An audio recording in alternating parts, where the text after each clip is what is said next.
Hi students, this lecture is on the concluding paragraph. Now an academic essay has three different types of paragraphs.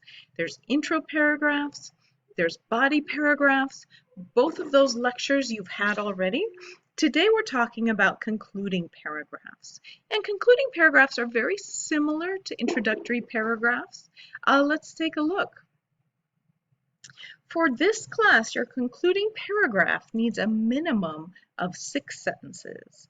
And that's because you're going to be graded on two parts. One, you have to restate the thesis using different words than you used before. So whatever your thesis says, you want to rearrange and rewrite so that you say the same thing using different words. You may want to use a thesaurus. And next, you need one concluding strategy, and that's going to be 5 to 11 sentences, okay? So those are your requirements for a concluding paragraph. Now, here are your strategies. Here are things you can do for those 5 to 11 sentences in your concluding strategy. You can close with a summary of your main points. You could close with something like a call to action. That's where you ask your reader to take action on something that your thesis is suggesting they should do. You could close with a quotation, but don't begin the sentence with a quote. Cite your quote and be sure to explain your quote because you have to include 5 sentences. Close with a personal evaluation.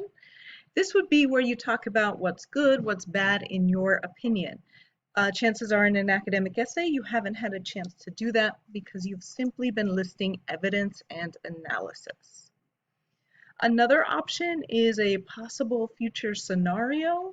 This is where you describe something that hasn't happened yet, but it's like call to action. It's sort of spurring your reader into motion by giving them a vision of what the future will look like. And that could be positive or negative as a result of your thesis. Or finally, your final option is to close with a question to the reader, but if that's just one sentence, you're going to need to answer it, so please include 4 sentences of answer. Now, you already know the question to the reader isn't my favorite, but if you've got to do it, I'll let you do it here. All right? That gives you a minimum of 6 sentences in your concluding paragraph. Restate the thesis for 1 to 2 sentences and give a concluding strategy. And that's it. You can find that PowerPoint right here on this page along with the research essay where you can find the concluding paragraph.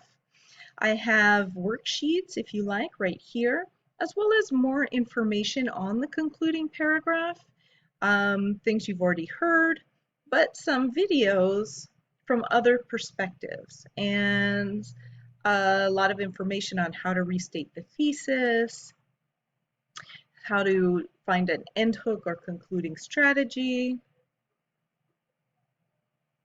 and what not to do in a conclusion.